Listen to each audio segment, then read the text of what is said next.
بسم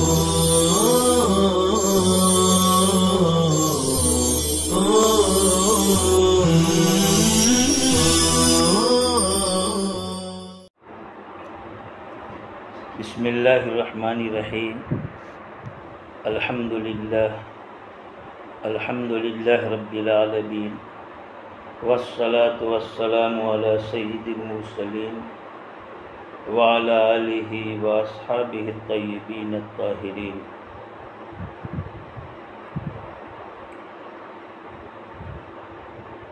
حدثنا حمید بن مسعد البصری حدثنا عبد الوهاب الثقفی عن انس بن مالک قال كان رسول الله صلی اللہ علیہ وسلم ربع وليس بالطويل ولا بالقصير حسن الجسم وكان شعره ليس بجعد ولا سبط اسمر اللون اذا مشى يتكفى۔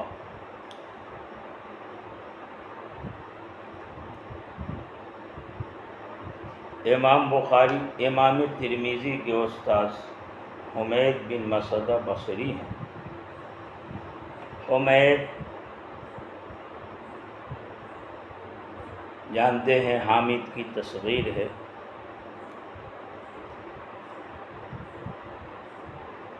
صغار تابعین میں سے ان کا شمار ہوتا ہے۔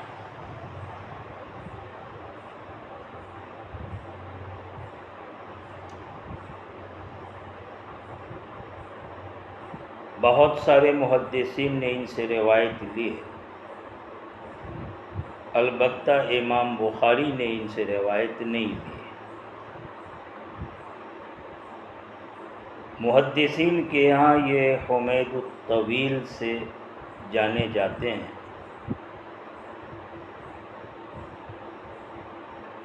ان کے نام کے ساتھ طویل کا اضافہ اس لیے کیا جاتا کہ اصل میں ان کا ایک پڑوسی تھا جس کا نام بھی حمید ہی تھا، مگر وہ ناٹے قد کا تھا، اس کے مقابلے میں یہ لمبے قد و قامت والے تھے، اس لیے امتیاز کے طور پر ان کو حمید الطویل کہا جاتا ہے۔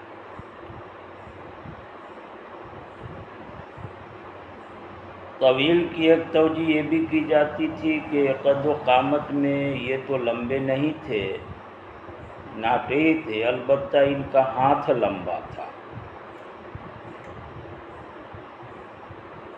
اور ان کے ہاتھ کے لمبے ہونے کا ایک عجیب و غریب واقعہ تھا کہ جب وہ کسی میت کے پاس تشریف لے جاتے، کھڑے ہوتے، ان کے دونوں ہاتھ اتنے لمبے لمبے کہ ایک ہاتھ میت کے سر پہ ہوتا اور دوسرا ہاتھ میت کے پیر پر ہوتا۔ بہرحال ثقہ راوی ہیں، تابعین میں سے ان کا شمار ہوتا ہے۔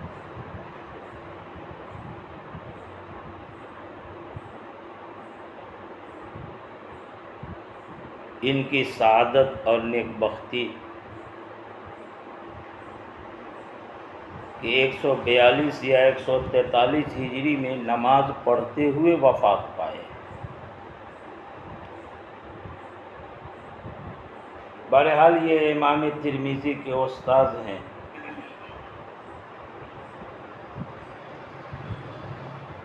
ان سے عبد الوہاب ثقفی حدیث بیان کرتے ہیں، انہوں نے وہ حدیث انس بن مالک سے لی، اور انس بن مالک فرماتے ہیں کان رسول اللہ صلی اللہ علیہ وسلم ربع،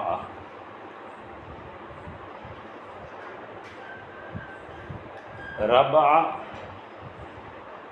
تا کے ساتھ اور بغیر تا کے، ربعتن اور ربعن دونوں پڑھتے ہیں۔ ربعن تو بالکل واضح ہے بغیر تا کے، کان رسول اللہ، آپ صلی اللہ علیہ وسلم کی ایک صفت بیان کی، اور اگر تا کے ساتھ ربعتن ہو تو اس میں جو تا ہوگی وہ تانیث کی تا نہیں ہوگی، بلکہ یہ تا اس لفظ کو وصفیت سے اسمیت کی طرح منتقل کرنے کے لیے۔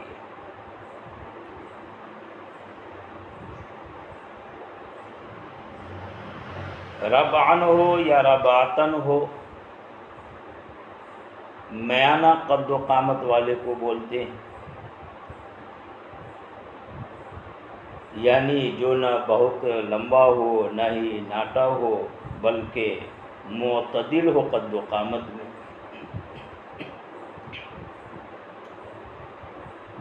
آپ صلی اللہ علیہ وسلم کے قد و قامت کے حسن و جمال کو ماقبل کی روایت میں ہی بیان کیا گیا تھا، وضاحت ہو چکی تھی۔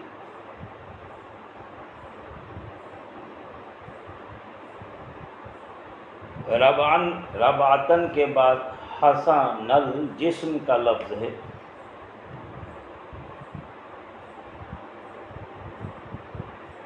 طویل قصیر پر ماقبل میں کلام ہو چکا۔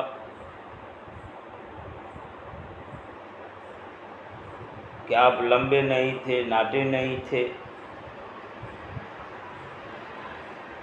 گویا ولیس بالطویل ولا بالقصیر، یہ واو تفسیر کے لیے ہے۔ ربعتن ہی کی تفسیر اس عبارت سے کی گئی، آپ ربع معتدل تھے، یعنی نہ لمبے تھے نہ ہی ناٹے تھے۔ دوسری صفت بتائی حسن الجسم، خوبصورت جسم والے۔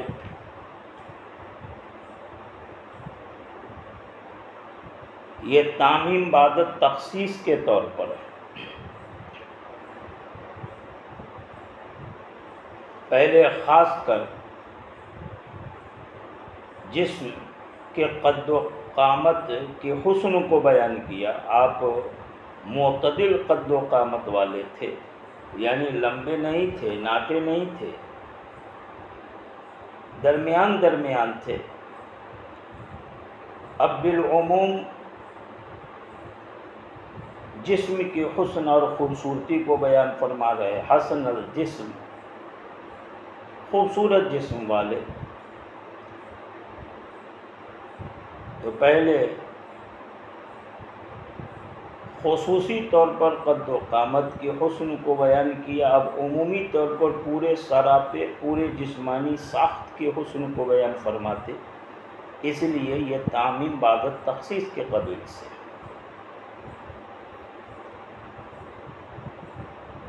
محدثین نے حسن الجسم کا مطلب معتدل الجسم کا لیا، یعنی جسمانی اعضاء کی ساخت بناوٹ کے اعتبار سے بڑا اعتدال اور تناسب پایا جاتا تھا۔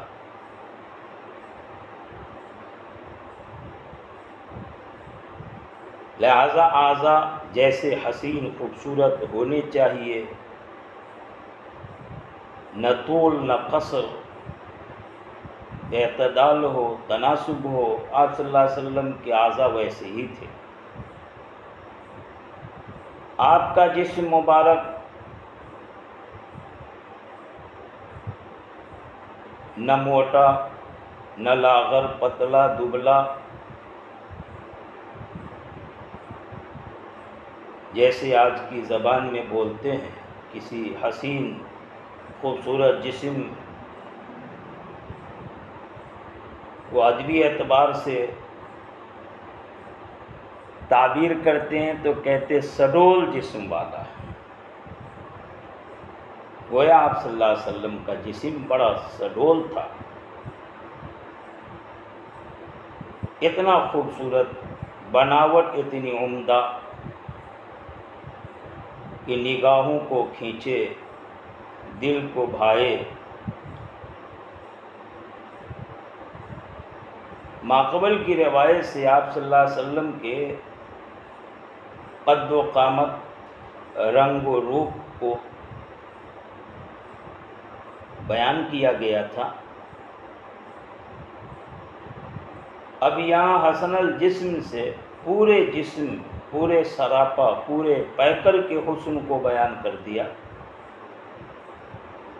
غرض آپ صلی اللہ علیہ وسلم سر تا پا، رنگ میں، روپ میں، قد میں، قامت میں، گویا پورے جسمانی ساخت اور بناوٹ میں بڑے حسین، بڑے جمیل تھے۔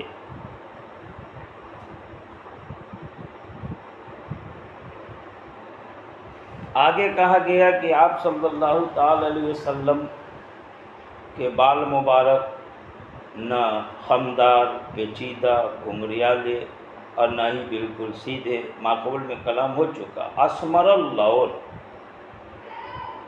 آپ کا رنگ گندم گوں تھا۔ سمرا سے اسمر ہے، گندم گوں رنگ کو کہتے ہیں۔ اس پر بھی ماقبل میں کلام ہو چکا تھا کہ ایک گندم گوں رنگ وہ ہوتا ہے جس میں سیاہی کا میلان، لیکن آپ صلی اللہ علیہ وسلم کا گندم گوں رنگ اس میں سرخی کا میلان، گویا آپ صلی اللہ علیہ وسلم کے مبارک رنگ میں سرخی بھی پائی جاتی تھی، گوراپن، سفیدی بھی۔ غرض آپ صلی اللہ تعالی وسلم اپنے رنگ و روپ میں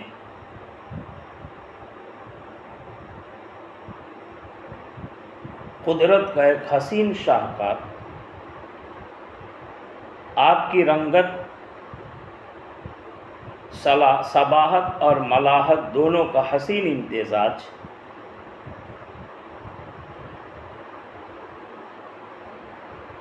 ایک سوال یہاں پر یہ ہوتا کہ یہاں پر آپ کو رنگ کے اعتبار سے اسمر اللون کہا گیا، حالانکہ ایک روایت میں آپ کا رنگ ابیض بتایا گیا، ماقبل میں کلام ہوا، ایک روایت میں ازہر، تو اسمر اللون تھے آپ، ابیض اللون تھے، ازہر اللون تھے، آپ کا رنگ کس طرح؟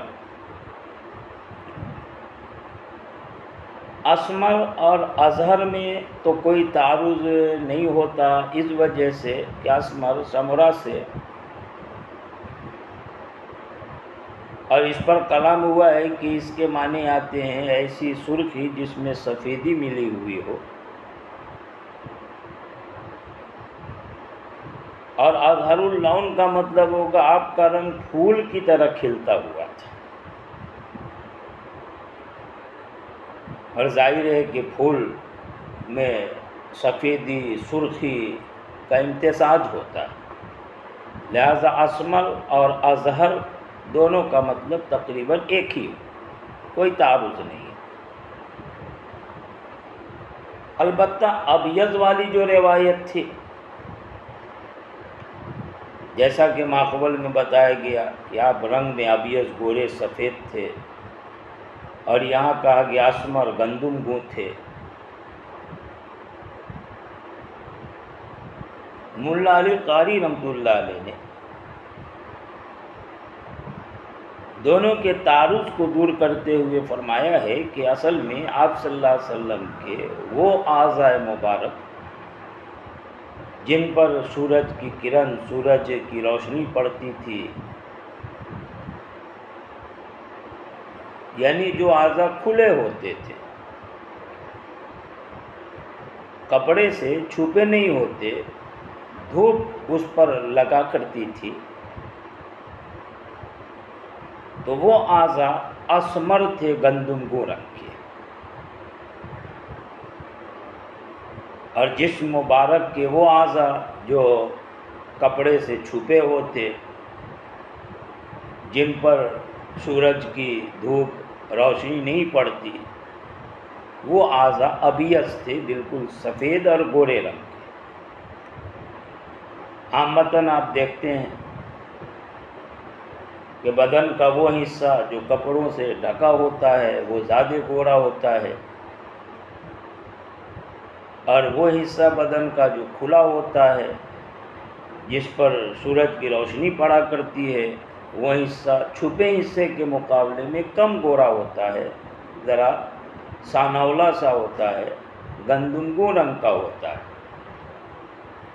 لہذا ملا علی قاری رحمۃ اللہ علیہ کی اس وضاحت سے اسمر اور ابیض کا جو تعارض تھا وہ ختم ہو جاتا ہے۔ آگے فرماتے ہیں اذا مشا یتکفا، جب آپ چلتے،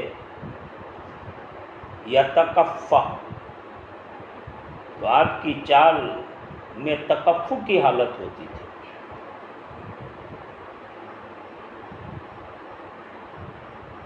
تکفو کا مطلب محدثین نے بتایا، یعنی آپ ایسے چلتے تھے کہ سامنے کی طرف جھکاؤ ہوتا۔ آگے روایت آئے گی کہ ایسا لگتا تھا جیسے ڈھلوان سے اتر رہے ہیں، ڈھلوان میں اوپر سے ڈھلوان کی طرف اتر رہے ہیں۔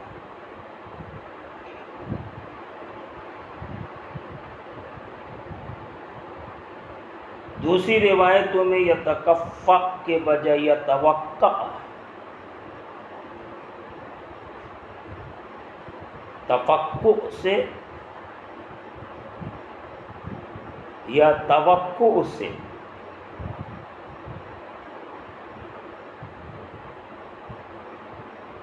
یتفقع کی صورت میں تو ابھی ترجمہ بتا دیا کہ آپ چلتے تھے تو ایسے چلتے تھے گویا آگے کی طرف جھک رہے ہوں، ڈھلوان میں اتر رہے ہوں۔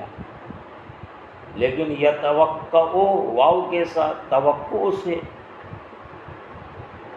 تو مطلب ہوگا آپ بڑے جماؤ کے ساتھ چلتے تھے۔ توقع یا توقع علیہ، ٹیک لگانا، گویا آپ جب چلتے تو بڑے اعتماد، بڑے جماؤ کے ساتھ،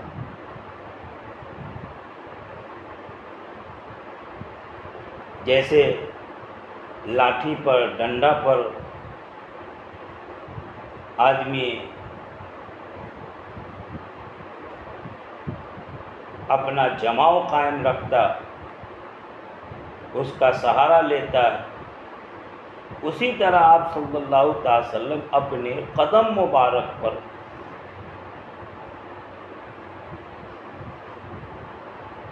اس قدر دباؤ ڈالتے، اس قدر جماؤ پیدا کرتے، لگتا گویا وہ قدم مبارک عصا، لاٹھی کی طرح ہوں، جن پر آپ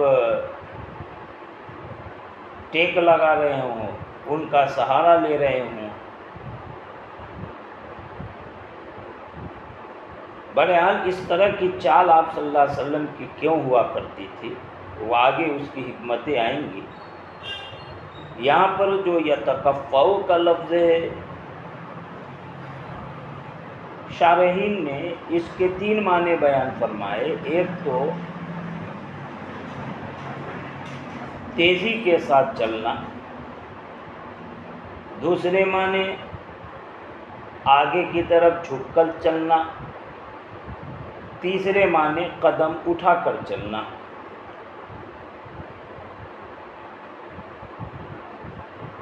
گویا آپ کی رفتار مبارک، آپ کی چال مبارک میں یہ تینوں اوصاف پائے جاتے تھے۔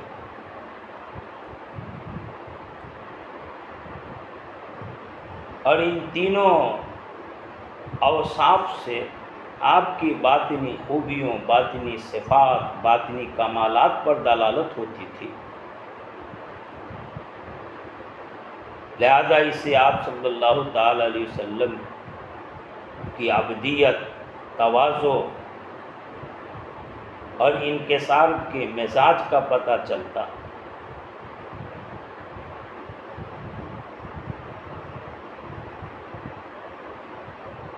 کہ آپ متکبرین کی طرح اکڑ کر نہیں چلتے،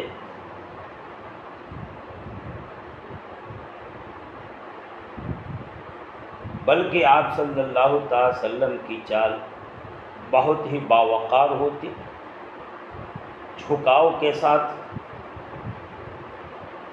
جس سے آپ کی تواضع، عاجزی ظاہر ہوا کرتی تھی۔ چنانچہ قرآن میں ایسے عظیم لوگوں کی چال کی منظر کشی کی گئی۔ قرآن نے کہا وَعِبَادُ الرَّحْمَنِ الَّذِينَ يَمْشُونَ عَلَى الْأَرْضِ هَوْنًا، رحمان کے بندے وہ ہیں جو زمین پہ ہونا اکڑ کر نہیں چلتے، ہونا ہولے ہولے وقار کے ساتھ چلتے۔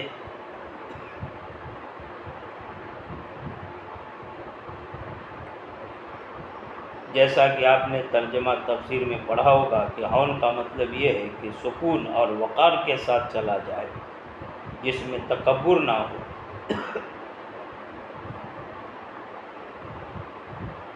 اکڑ کر کے اپنے موڑھے اور کاندھے کو ہلا ہلا کر کے چلے، اس طرح کا چلنا نہ ہو۔ غرض یہ کہ آپ صلی اللہ تعالی وسلم کی چال میں یہ جو تینوں صفات تھی، تیزی سے چلنا، آگے کی طرف جھک کر چلنا، قدم اٹھا کر چلنا، اور ان تینوں صفات کو ایک لفظ میں راوی نے جمع کر دیا، اذا مشا یتکفا۔ تو یتکفا بڑا جامع لفظ ہے۔ جب آپ چلتے تو تیزی سے چلتے تھے، جھک کر چلتے تھے، قدم اٹھا کر چلتے تھے۔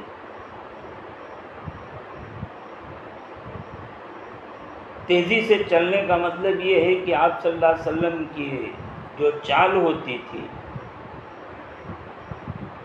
یہ سست اور مریل چال نہیں ہوتی تھی۔ چنانچہ دوسری روایتوں میں آتا ہے کہ آپ صلی اللہ علیہ وسلم چلتے تو ایسا لگتا تھا کہ زمین لپٹ رہی۔ زمین لپٹنے کا مطلب یہ نہیں کہ واقعتاً زمین آپ صلی اللہ علیہ وسلم کے قدم کے ساتھ لپٹ رہی، مطلب یہ ہے کہ آپ صلی اللہ علیہ وسلم اپنی رفتار سے چلتے، لیکن معجزہ کے طور پر اس معمولی رفتار پر بھی زیادہ سے زیادہ مسافت طے ہو جاتی تھی۔ یہ بھی حکمت بیان کر سکتے ہیں کہ آپ کے قدم مبارک جب زمین پہ پڑتے تو زمین کی قسمت جاگ جاتی اور زمین لپٹنے لگتی، گویا کہ آپ کے قدموں کو چومنے لگتی، بوسہ دینے لگتی۔ علامہ ابن قیم فرماتے ہیں کہ اس طرح جو آپ صلی اللہ علیہ وسلم کا چلنا ہوتا تھا، تیزی سے آگے کی طرف جھک کر اور قدم اٹھا کر، یہ اصل میں آپ کی ہمت، آپ کی بہادری، آپ کے عزم پر دلالت کیا کرتا۔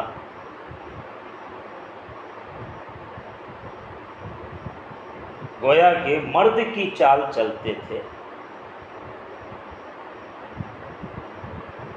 تو گویا آپ کا یہ ظاہر آپ کے باطن کی ترجمانی کر رہا تھا۔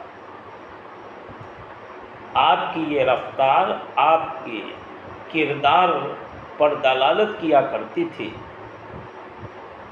غرض آپ صلی اللہ علیہ وسلم ظاہر باطن ہر اعتبار سے سر تا پا بڑے عجیب اور بے مثال ہستی کہ نہ ان جیسا کوئی ہوا اور نہ ہی قیامت تک ہوگا۔ اللہ پاک آپ صلی اللہ علیہ وسلم کے اس سراپے اور اس پیکر کو جو ہم نے حدیث پاک سے جانا سمجھا، اس کی برکت سے زیادہ اللہ ہمارے دل میں آپ کی محبت پیدا فرمائے اور آپ کی عادات شریفہ ہماری زندگی میں اللہ پاک اتارنے کی توفیق عطا فرمائے۔ وآخر دعوانا ان الحمد للہ رب العالمین۔